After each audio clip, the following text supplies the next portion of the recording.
موطني موطني الجلال والجمال والسناء والبهاء في رباك في رباك، والحياة والنجاة والهناء والرجاء في هواك في هواك. هل أراك سالما منعما وغانما مكرما، سالما منعما وغانما مكرما. هل أراك في علاك تبلغ السماء تبلغ السماء. موطني موطني موطني موطني الشباب لن يكل همه أن يستقل أو يبي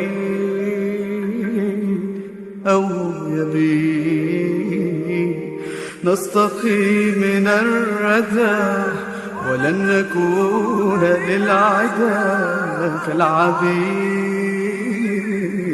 كالعبيد. لا نريد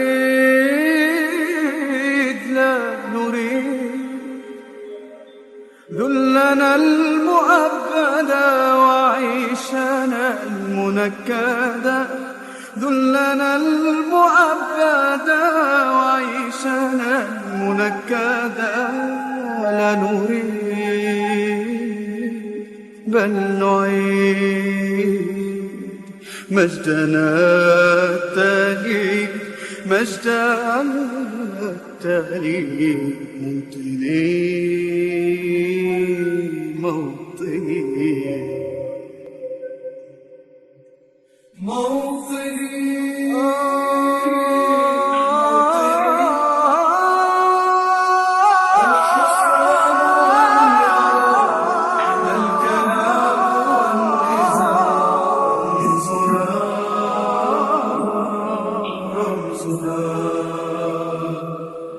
مجدنا وعهدنا واجب من الوفاء، يهزنا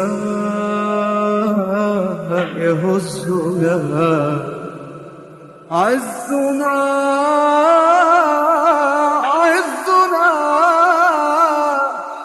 غاية تشرف وراية ترفرف، غاية تشرف وراية ترفرف. يا هناك في علاك قاهرا عدا قاهرا عدا. موطني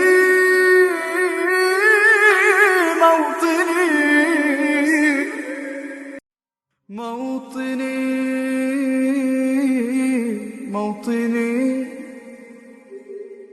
الجلال والجمال والسناء والبهاء في رباك في رباك، والحياة والنجاة والهناء والرجاء في هواك في هواك. هل أراك سالما منعما وغانما مكرما، سالما منعما وغانما مكرما. هل أراك في علاك تبلغ السماء تبلغ السماء. موطني موطني موطني موطني الشباب لن Welcome everyone, brothers and sisters across this Palouse area. Thank you very much for all of you to show up for this important event, to raise your voice for this indiscriminate killing of the women and children in the Gaza and Palestine area. So we are going to start formally our meeting, and at the beginning I would like to request our Dr. Asif Chowdhury, the Vice President for International Program in Washington State University, and also retired US Ambassador. And Dr. Asif Chowdhury, welcome. Thank you so much. Good afternoon. First, let me start by saying that when we have events like this, these events have to mean something if they come from your heart. And for that reason, let me be absolutely clear that this has nothing to do with my official position. I'm telling you my personal experience, and I'm speaking for myself. And I'm telling you that what you and I and the rest of the world has seen, these atrocities that are being committed, these are absolutely inexcusable. And the reason I say I can speak from my heart is because I have seen it. I have been to Palestine. I've been to Palestine a number of times. I've been to Jerusalem a number of times. And every time I went there, I had the opportunity to actually visit with and see the life that people are living in that region. The Palestinians who are from there and the life that they're living. One story has always resonated with me, and I never forget that. One of the times when I went there, I was meeting with a young lady who started telling me the story of her aunt. She had two aunts, and I think we all remember when the wall was built to divide those people. And at that time, that was considered a big deal that a wall was being built. And that wall was being built in a way that it divided up individual villages when it went through a particular street. And those two sisters who had moved to that village to live across from each other, they were divided by that wall, and all of a sudden when they had to go visit each other, they had to go 20 miles or 25 miles before they could go through checkpoints and then see each other. That was considered a big deal. And then continuing from that to this day, that was many years ago, this is a daily life occurrence. Imagine the life of those two sisters. This is a daily life occurrence for the people of Palestine who live it every single day of every week and every month and every year. Unfortunately, the world sees this only when they continue to be probed and prodded and pricked, and if they raise their voice in any way, say, please let us live. And if they throw stones, or even if they fire rockets which are ineffective against the defenses of the other side, that's when they get the hammer on them. That's when the world sees a bit of it on television, and all the world can do is actually talk about it. We are looking at this atrocity being done over the last several days. Just think about what is really being done. During this time, in my view, children are being killed every single day. Families are being decimated and their homes are being destroyed every single day. But very little is being done. We, as Americans, we look at our Constitution, and our Constitution clearly says that all men are created equal. And that applies to men and women. All men and women are created equal with certain inalienable rights. And those rights are life, liberty, and pursuit of happiness. Is it only for a certain group of people that we can live and pursue happiness, or should it be for everyone?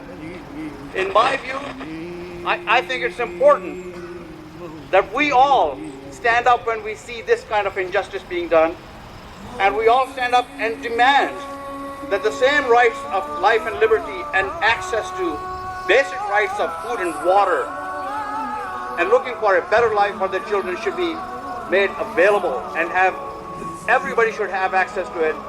But those people who are in Palestine, whether it's Gaza or West Bank, some of them are living in conditions that are absolutely deplorable. There really is. There's no wonder that it's called the largest prison in the world. It really is. I think it's important for us that we raise our voice to say, give those people at least the basic rights. Let them pursue at least basic life.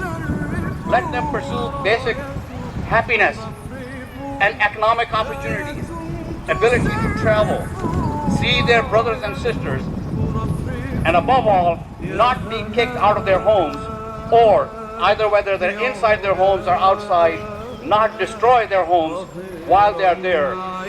This is simply unacceptable, and we demand that our own government and the rest of the world must stand up and make this a continuous dialogue until a solution is found, as opposed to talking about this only when there is active killing going on.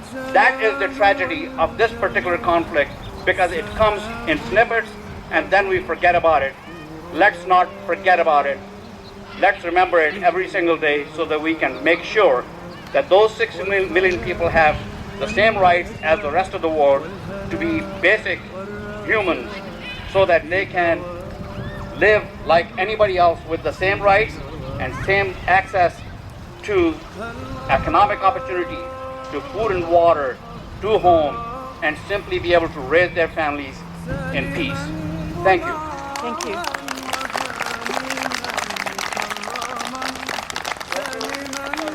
Dr. Asif Chowdhury. So I would like to request now our sister, Reverend Elizabeth Stephen, that Minister UUCP, that is from Moscow, and I would like to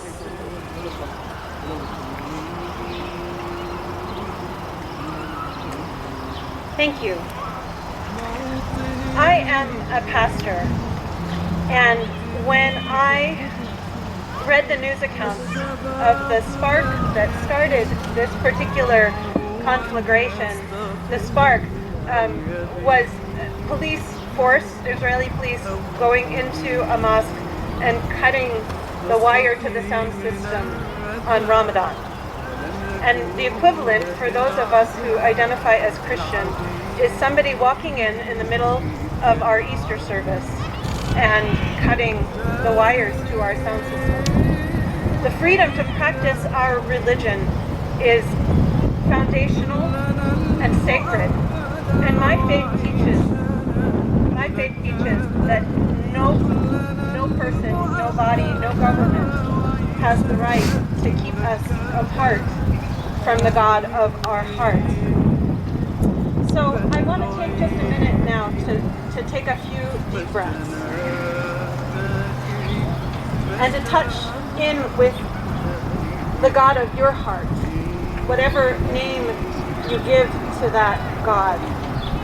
And ask your God, does your God teach that all children deserve to grow up safe and loved and free, regardless of their nationality, their ethnicity, their religious background, their family history?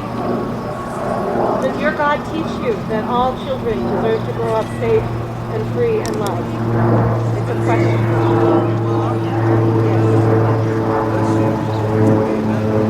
I know that my God teaches that. God whispers in my heart, yes. And that same God is telling me that I have a responsibility to add my voice to the voices decrying the violence and praying for peace in Israel, Palestine, occupied Palestine, and most especially in Gaza. I have a responsibility to add my voice to the many voices around the world insisting that it is long past time to break the cycle of violence Not one more child should be killed or wounded, left homeless or orphaned on either side of this dreadful conflict. We are here today in support of Palestine, not because Israeli children are less worthy of a safe and happy life than Palestinian children, but because of the tremendous imbalance of military power and casualties. And we need to acknowledge that that imbalance is driven by the military-industrial complex of this country, of the United States.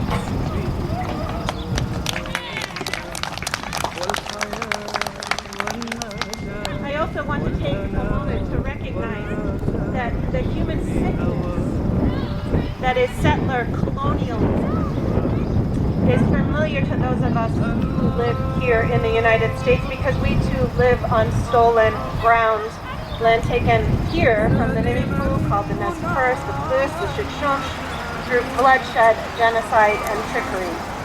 So it's not from a place of cultural superiority that I'm called to speak, but from one of profound humility, from acknowledgement of complicity.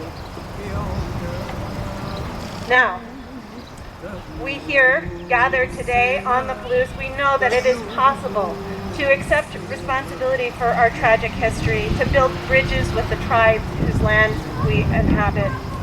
We know that it's possible to build bridges across faiths and nationalities, to form friendships and to work together for the common good. We know it is possible to look out for one another, and we come together when any among us are grieving or threatened or crying out for justice. But just because something is possible doesn't mean it is easy. I believe that the vast majority of people in Israel, Palestine, and occupied Palestine are praying with us for peace, with even more fervor than we can imagine. This latest cycle of devastating violence is utterly heartbreaking, and it needs to be the last. It is time to leave behind the path of war and retribution and to move onto a path to just peace. The path to just peace begins with a ceasefire and then requires a process of self-determination, an end to apartheid, a restoration of human rights, a just allocation of resources, and more. It will also require mourning and forgiving. It will require truth and reconciliation. As my colleague, the Reverend Karen Johnston, put it, this is a hard and complex thing. If there were an answer, our desperate longing for it would have given birth to it already. Not easy, but possible. But possible. And we know it's possible because we learned it here on the Palouse, and we learned it in part. I was just reminded by our good friend Ghazi, who is here, I know, with us in spirit. Now, my faith teaches that it's the same God that whispers in every heart. You don't have to agree with me, but that's what I believe. And though God is called by many names and sometimes has no name at all, I believe that God calls forth the same prayers and the same hopes and the same possibilities in Muslim, in Jew, in Christian, in atheist, in Buddhist, in Hindu, in every single human hearts. We all pray. May our children grow up safe and loved and free. May we learn to live with one another in solidarity and in peace. And may we discover that if we share, there is enough for everyone, and enough is a feast. So in solidarity, in hope, in friendship, and in possibility, I pray, may love and peace prevail. Thank you for being here today.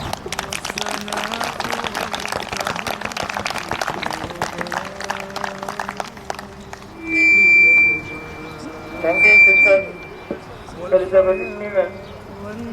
So I would like to request now our brother, Mr. Stephen has taken that one of the organizers for this event, and not only this event, throughout across different events, interfaith program, we used to see and listen to this brother so vocal against any kind of injustice, human rights issue. So I would like to request Imam has questions. Thank you, Mohammed. Can you hear me okay? Yeah. So we're gathered here today to express our deep concern and our solidarity with Palestinian people in the occupied territories who are suffering systematic oppression at the hands of the Israeli government. And we are here today to say that the bombing in Gaza needs to stop. It needs to stop now. At last count, over 200 Palestinians and over 60 children have died in the past 2 weeks. This must stop. The violence and utter brutality against Gaza is nothing new. In 2008, Israeli military in Operation Cast Lead killed over 1,300 Palestinians, including 300 children in 2008. In 2014, the Israeli military killed over 2,000 Palestinians, including 495 children. In 2018, the world watched as Israeli military killed 214 Palestinians, including 46 children, mostly by sniper fire during unarmed protests. And today, in Gaza, we see overwhelming military power against 2 million people, whom they've blockaded into this tiny strip of land, who literally have nowhere to run.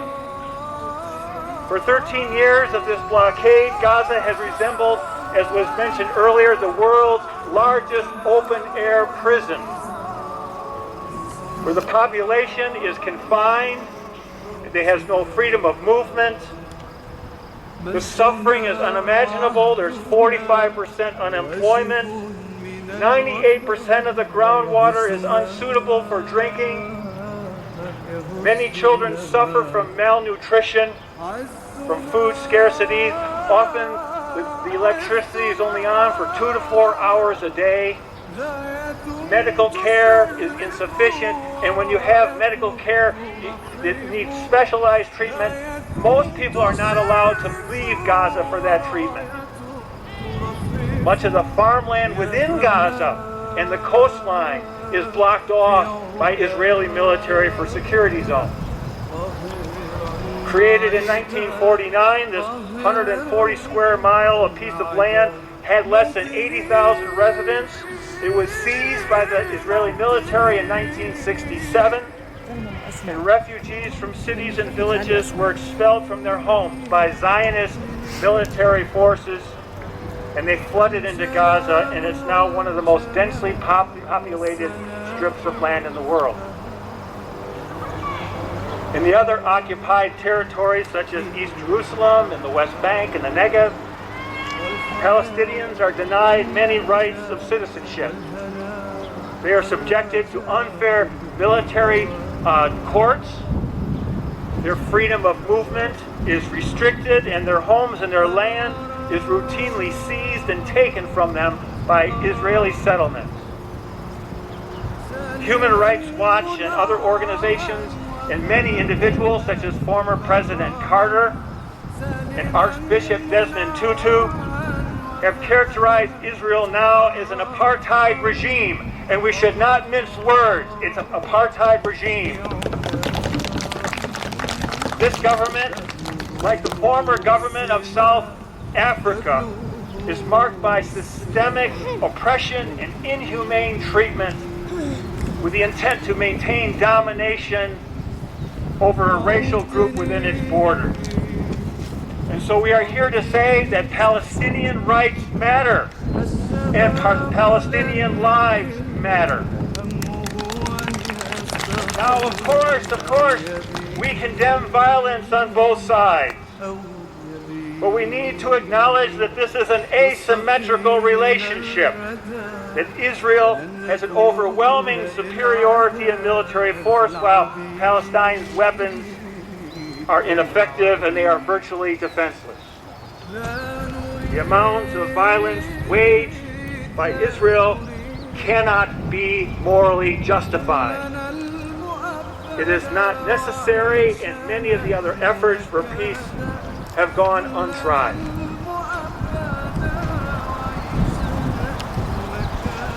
It does not discriminate between combatants and civilians, so innocent men, women, and children are being casualties.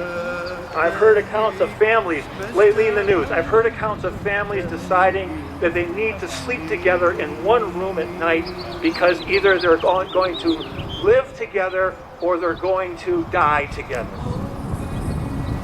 This has to stop. The Israeli government claims that the oppression of Palestinians is necessary for the Jewish people to be safe, and we know that this is a lie. And that true safety can be found only through solidarity. Instead of false security for some, gained through violence, we envision a just world where all people are safe. The only way for a lasting peace is for an end to this brutality, the bombing and the terror. And so the siege of Gaza needs to end. And the Palestinians must have a voice on how they are governed. And they must be given a modicum of human dignity. And our government, the United States, which gives $3.8 billion of military aid a year, must condition this aid to Israel following human rights for Palestinians. Finally, demanding that the government of Israel act justly is not anti-Semitic, as we've often been accused. In fact, there are many Jews, both in our country and in Israel, who want to see greater justice and want to hold the Israeli government accountable. There is a statement from, many have signed the following pledge. It goes like this: as Jewish people from all backgrounds and walks of life, we wholeheartedly endorse Palestinian calls for boycott, divestment, and sanctions.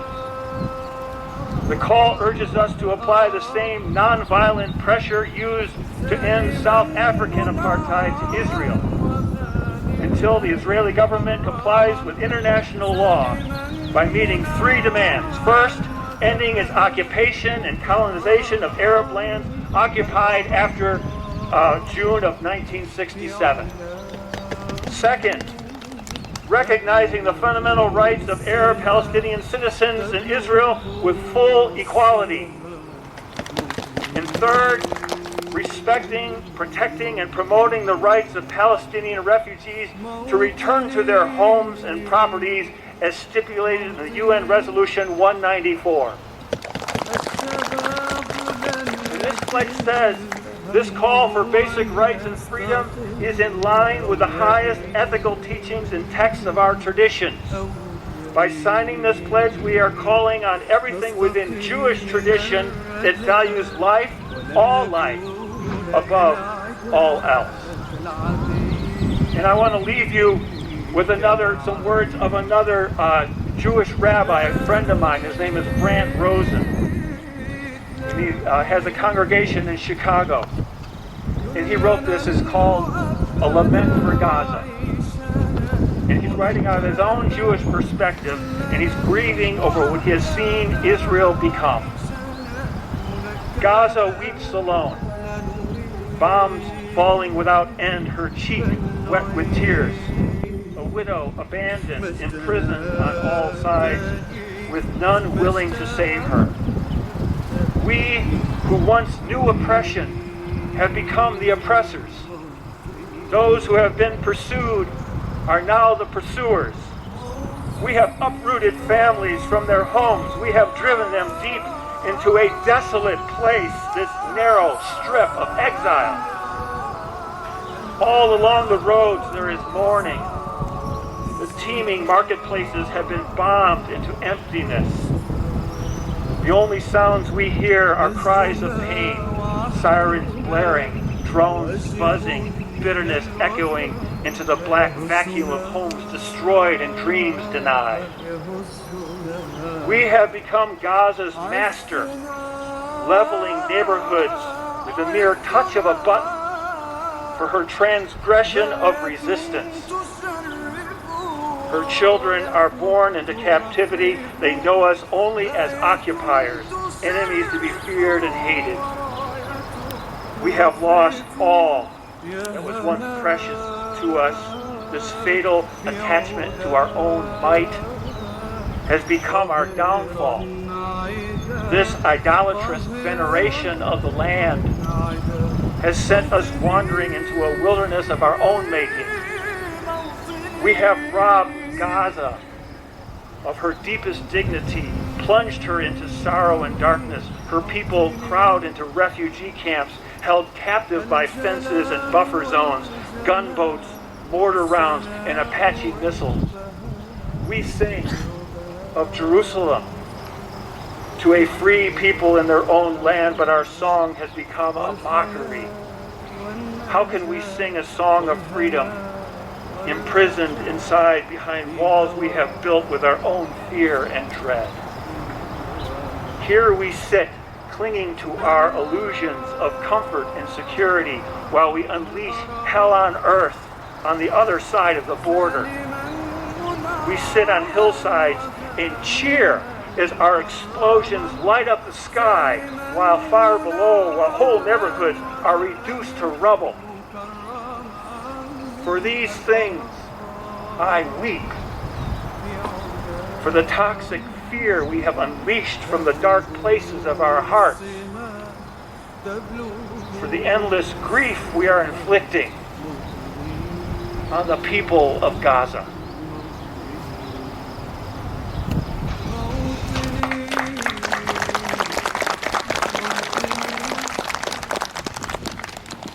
Thank you, Minister and Kuiken, for this so informative talk.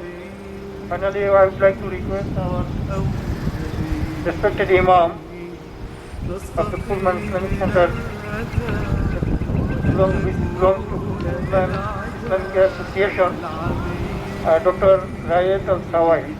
Dr. Raed Alsawaier.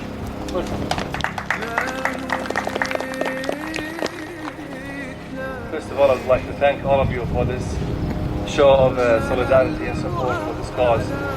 And, Minister Steve's speech was very powerful. I don't have a lot to add to it. But I want to bring you a different perspective, a perspective of someone who watched on the west side of on the east side of the Jordan River. I am from Jordan originally, so I grew up and I had first-hand experience, dealing with Palestinian refugees in the camps, Palestinian children, and the children perspective is rarely mentioned in the news. So people talk about peace and they talk about ceasefire, but I want to remind you that there are kids who were born under the blockade of Gaza. So the blockade started in 2007. So by now they are about 14, 15, or 16. There are kids who were born under war conditions. There are, of course, 3 or 4 wars that happened since 2007, including this ongoing war that we should not call it a war. It's actually a one-sided attack by the Zionist state. And I choose my words carefully because the Zionist state does not represent the Jewish people.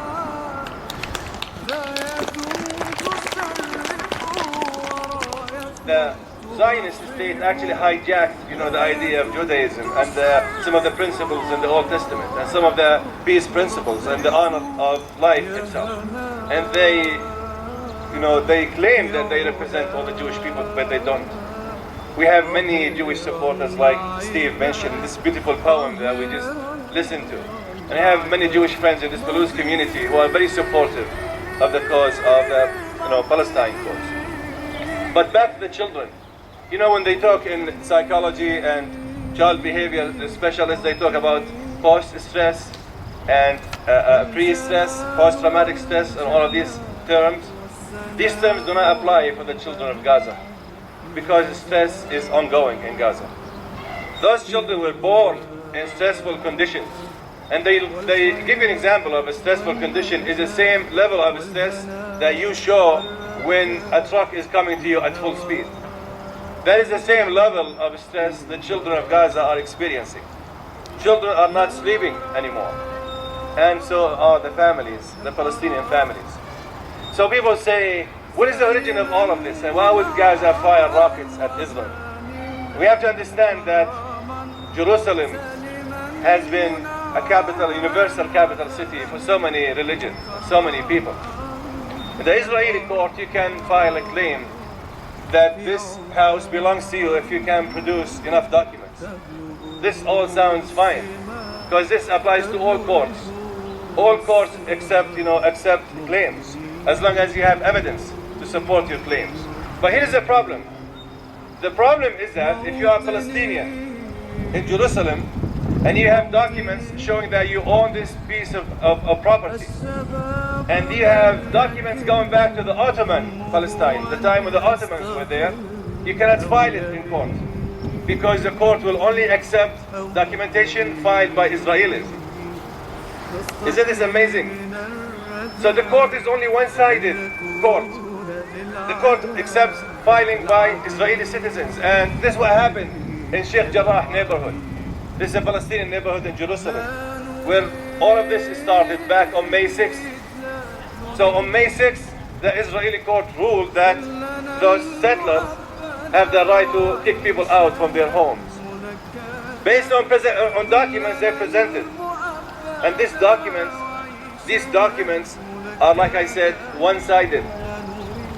And imagine yourself going back to your home one day to find someone else living in your home, or you find the key lock changed, and people will wait outside by the street, looking at their homes, helpless, because they cannot enter their homes. These are the homes they were born into. These are the homes they grow up, and they raise their children in. So you can understand now the turmoil and the level of stress that is happening over there. At the same time that, Israeli Zionist state claims that it's the biggest democracy, it's the only democracy in the Middle East. That's the argument they keep presenting to people. They say we are the only democracy. If you are a democracy and you claim that you have, democratic freedom, principles of freedom and justice, how can this justice be one-eyed justice?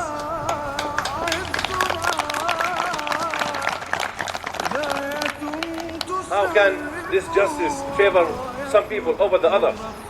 Imagine in this COVID situation we live in, that almost all of the Israeli population has been vaccinated, and almost a very tiny percent of the Palestinian population was vaccinated. Imagine this discrimination.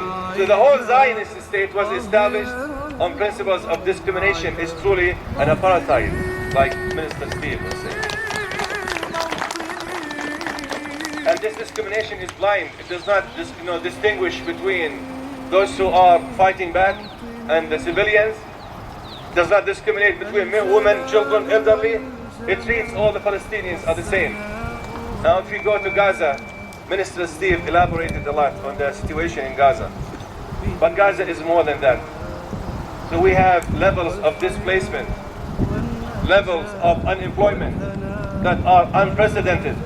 Imagine a small piece of land, the third most densely populated piece of land on the face of Earth, with 50% unemployment and 95% people living on food aid from the United Nations. Imagine, what is the future? How do those people feel? Yet they still stood up for their brothers in Jerusalem, and they wanted to, defend them in the means that they have. So for me, it's very strange when our president Biden, in the beginning, the president that we voted for, the president that we donated money for his campaign to support him, he was always talking about that Israel has the right to defend itself. And he was saying, let's sit down. Now he's talking about, let's sit down and talk and have negotiation, as if this is like a two-sided conflict, as if this is like Mr. Steve was saying, like a symmetrical conflict, whereas we know that everything is in favor of Israel. How would you sit on an equal foot with someone, and you are the victim, and then you still have to sit with someone else who is the person who victimized you. And if you're nice, if you're nice and peaceful, you can always be a nice victim, a peaceful victim. But you can never speak or defend yourself or stand up for your cause. You'll always be a victim, and you have to accept this. That is the logic that we are listening to in the news and in the media. For President Biden, we always, thought Trump was one of the worst presidents, right? But Biden, we have to tell President Biden that being non-Trump is not enough.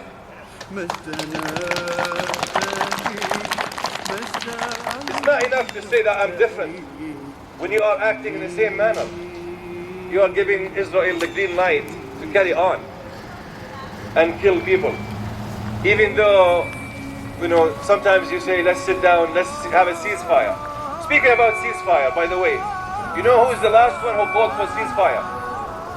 Hamas is the last one who called for a ceasefire, the militant group. They called for a ceasefire.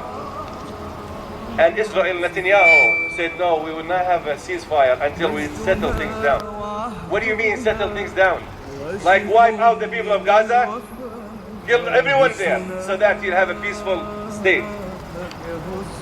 So this is what we are experiencing. And people don't understand the situation. They always say, how come the Middle East is always in tribulation? How much they can, how come they can't have peace like almost all other countries? We have a situation that is building stress in children. It's building stress among women and men and adults and elderly. You have a situation of oppression and injustice. When you ask someone to have peace in that situation, you have to tell them that it's okay to be a victim. And you can be happy. And you should be happy being a victim. That's exactly the situation right there. We are telling them it's okay to survive and to be a victim. Back to our president. He said Israelis have the right to defend themselves, right? What about Palestinians? Do they have the right to survive?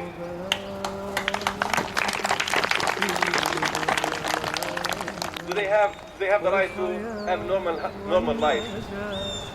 Before in 2000, 80,000 people were in food aid from the United Nations in Gaza. Even Gaza suffered so much, they still managed themselves. 80,000 is not a bad number for 2 million people. But now you have 95% living on food aid. You have, out of 2 million people, the Gaza population is about 1.8 refugees. Did you know that? I know that firsthand. Because in Jordan we have 60% Palestinians. They're all refugees who came at different times throughout the wars that happened in Israel. They always sought places where they could have normal life. And some people were forced to go to Gaza. That explains why we have so many people living in a very tight strip of land, about 360 square kilometers. The population density in Gaza is unimaginable because people calculate the total space, the total area in Gaza. They don't know there's many spaces where you can live or you can survive or you're not allowed to build. I remember the story, to finish, this is a story of a woman in Jerusalem. She's living in one bedroom house with her entire family because she had her children, her grandchildren, and some of her children are married. They're all living in one bedroom house. And she had an offer of selling this old house for $3 million. And she refused. She said, if I sell my house, I will betray myself, I'll betray my cause, I'll betray my religion, I'll betray my faith, I will betray everything that is honorable to me. And other people say, how come she would not add one more bed to her one bedroom house? Or maybe build another story. If you live under the Israeli, apartheid, you can't build. You cannot renovate your home. You cannot expand your home. Because that means your numbers are increasing. You are allowed to survive on whatever means that you have. And you are allowed to have the same place, but you cannot fix it. You cannot do anything to it. That's the Israeli government policy of forcing people out. They want them to give up. Because if you live in miserable conditions, you will reach a point where you will say, I want to move out. I can't survive, like I can't take this anymore. It's a miracle that the Palestinians are surviving.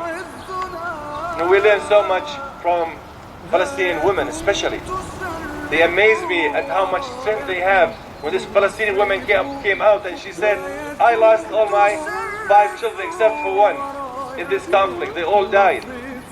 I still have the youngest one. I don't mind.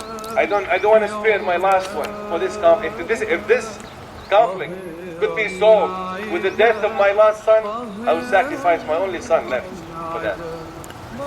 Do you think she's not a mother anymore? She does not have emotions towards her children anymore. Why would she say that or speak in this language? Well, if you live in Gaza, you'll understand. So that is the whole story. It's a long story of conflict.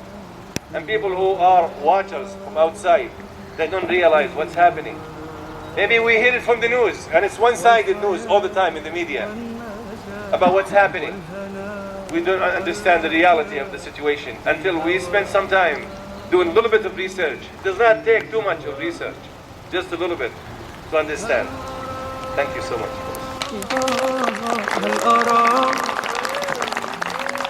سالما brothers and sisters, what we do now, inshallah,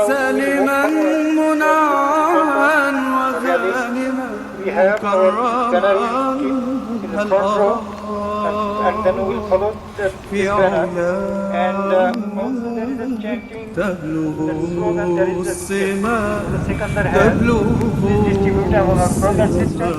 And next should be, we will follow the walkway, not going to the main road. That we consulted with the police department. They requested to follow up this, just to walk through the walkway. And the main street will go, and then there's the main street and the Grand Avenue, and turning right side towards public library, and come back to main street again. نستقي من الردى ولن نكون للعدا كالعبيد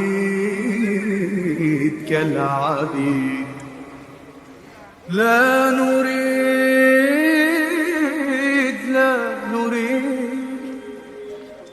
ذلنا المؤبدا وعيشنا المنكدا ذلنا المؤبدا وعيشنا المنكدا لا نريد بل نعيد مجدنا التاريخ مجدنا التاريخ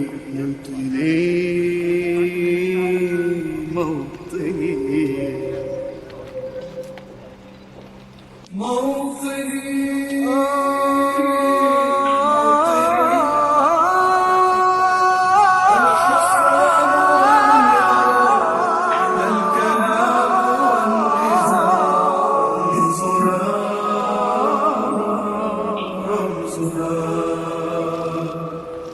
مجدنا وعهدنا واجب من الوفاء يهزنا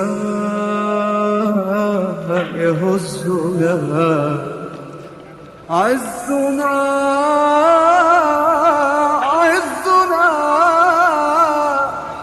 غاية تشرف وراية ترفرف غاية تشرف وراية ترفرف يا هناك في علاك قاهرا عدا قاهرا عدا موطني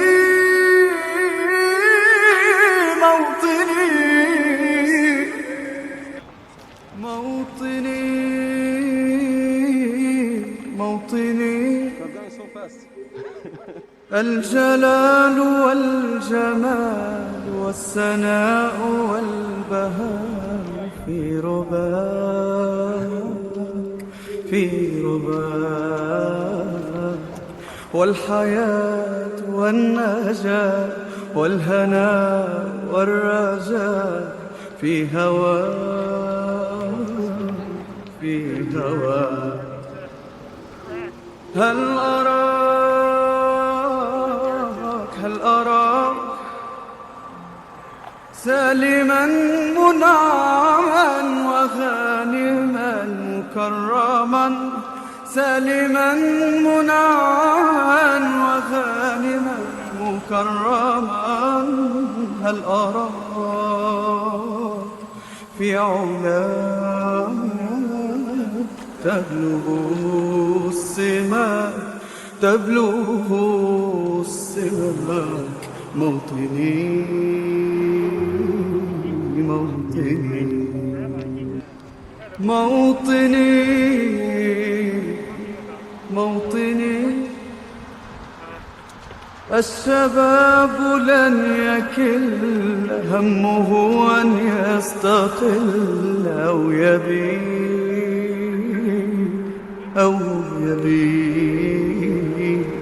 نستقي من الردى ولن نكون للعدا كالعبيد. لا نريد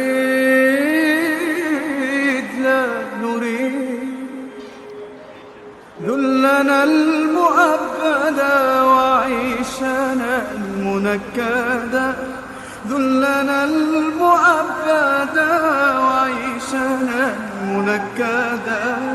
لا نريد بل نعيد مجدنا التالي مجدنا التالي موطني موطني موطني.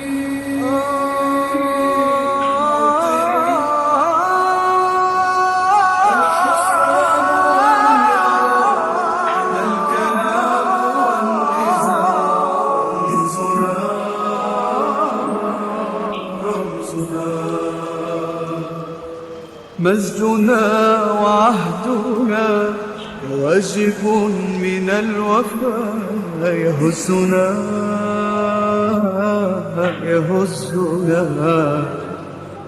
عزنا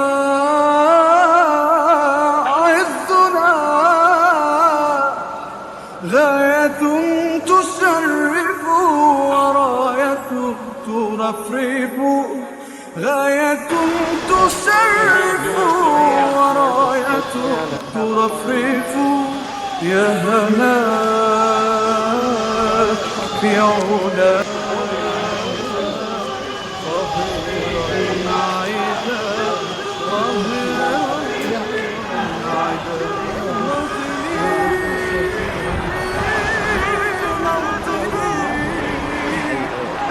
Batteries on both my phone and iPad. Streaming takes all the things out. Killing children is a crime! Killing children is a crime! Killing children is a crime!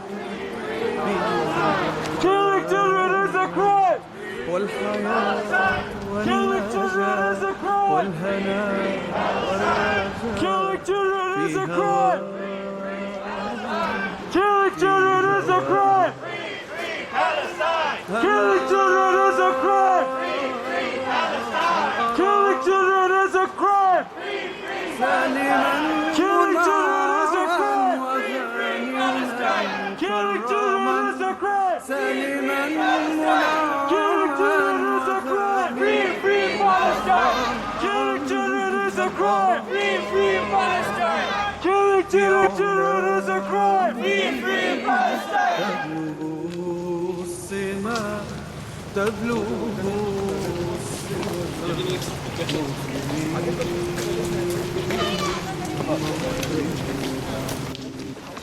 موطني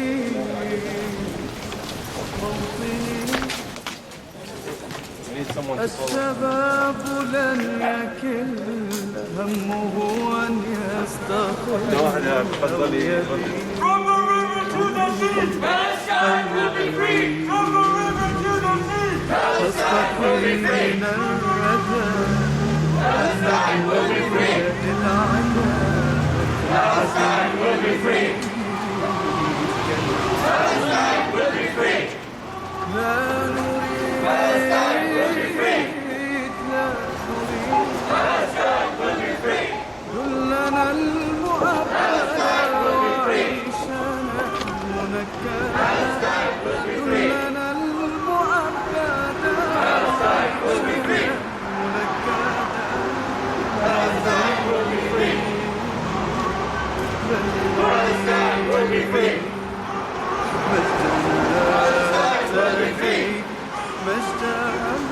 Palestine will be free. Palestine will be free. Free, free Palestine. Free, free Palestine. Free, free Palestine. Free, free Palestine. Free, free Palestine. Free, free Palestine. مجدنا واجب من الوفاء Free, free Palestine. Free, free Palestine. From the river to the sea, Palestine will be free. From the river to the sea, Palestine will be free. From the river to the sea, Palestine will be free. Palestine will be free. Palestine will be free.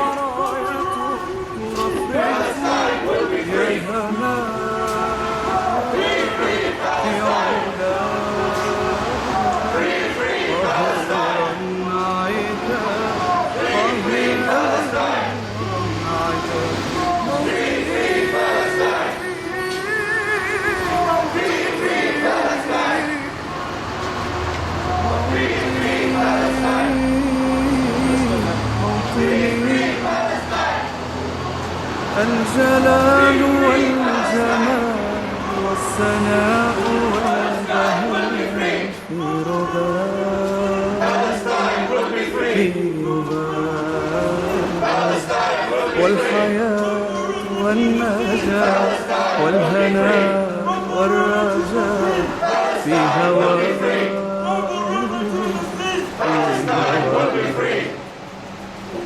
هل أراك سالما منعما وغانما مكرما سالما منعما وغانما مكرما هل أراك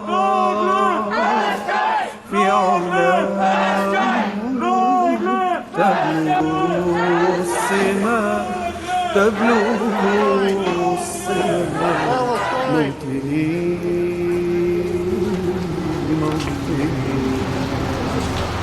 موطني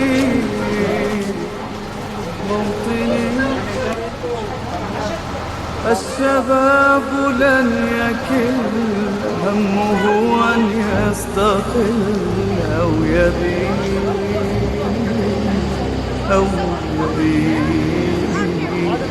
نستقي من الردى ولن نكون للعجز كالعبيد لا نريد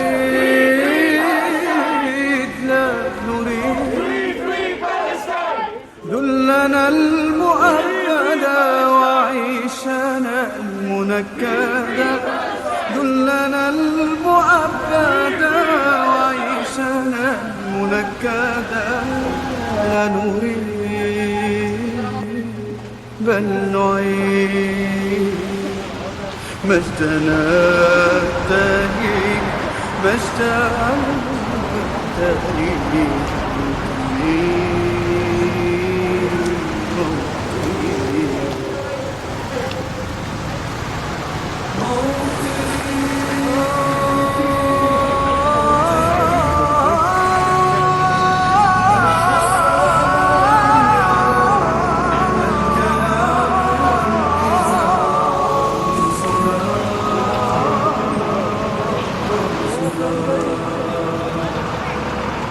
مجدنا وعهدنا واجب من الوفاء يهزنا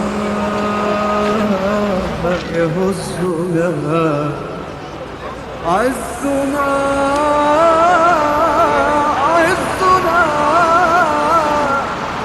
غاية تشرف وراية ترفرف غاية تشرف وراية ترفرف يا همات في علاك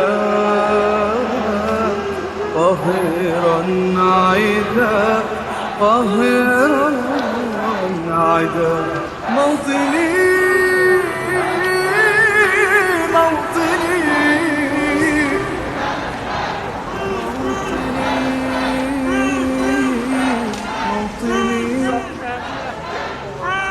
الجلال والجمال والثناء والبهاء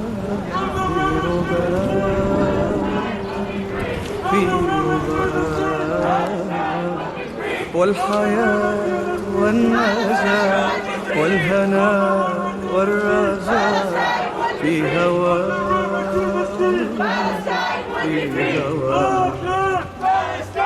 هل أرى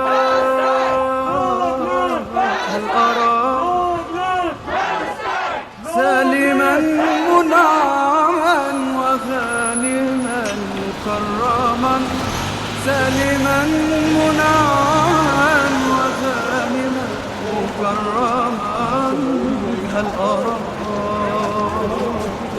في علا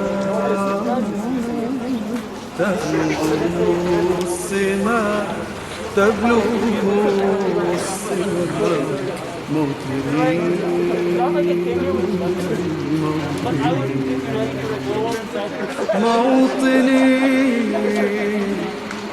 موطني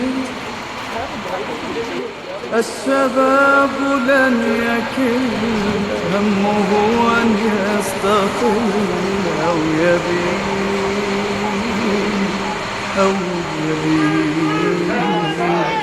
نستقي من الرجاء ولن نكون للعبيد كالعبيد لا نريد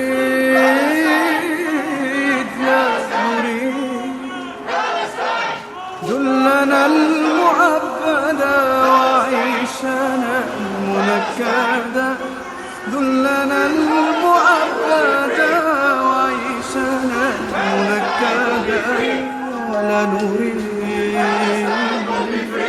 بل نعيد مجدنا التالي مجد التالي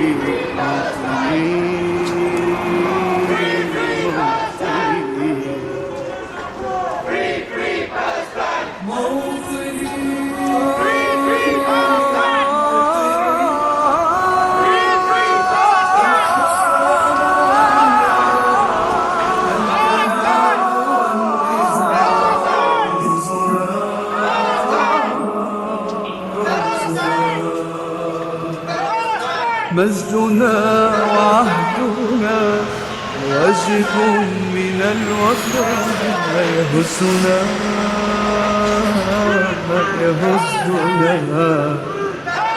عزنا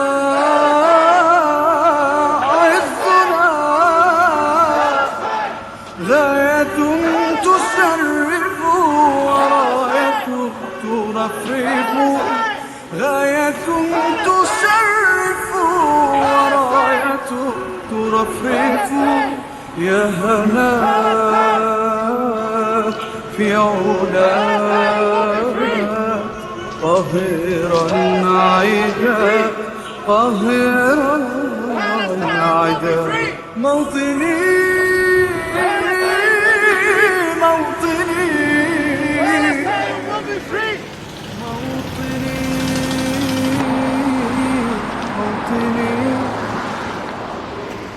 الجلال والجمال والثناء والبهاء في رباء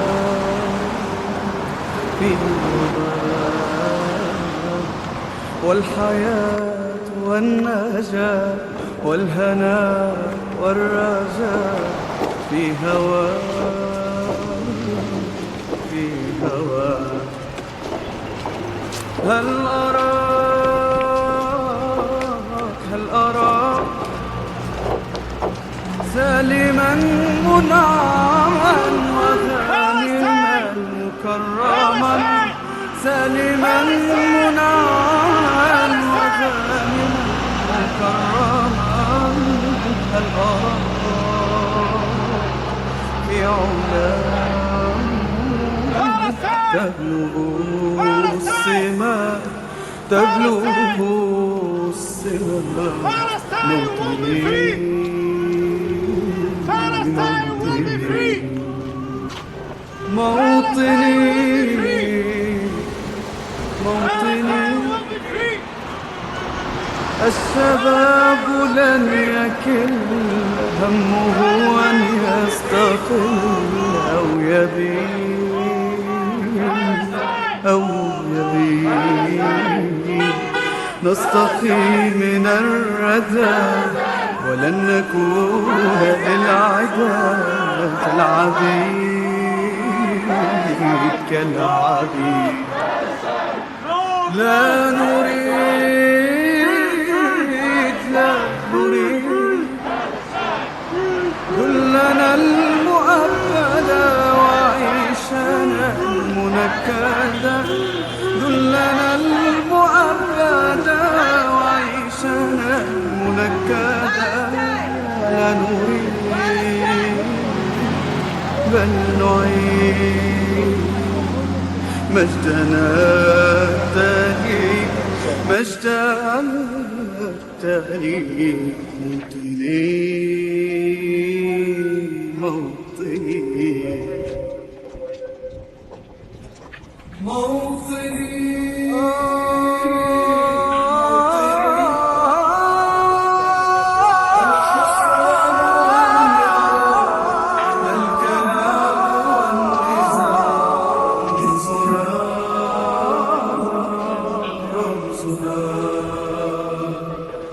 مجدنا وعهدنا واجب من الوفاء، يهزنا، يهزنا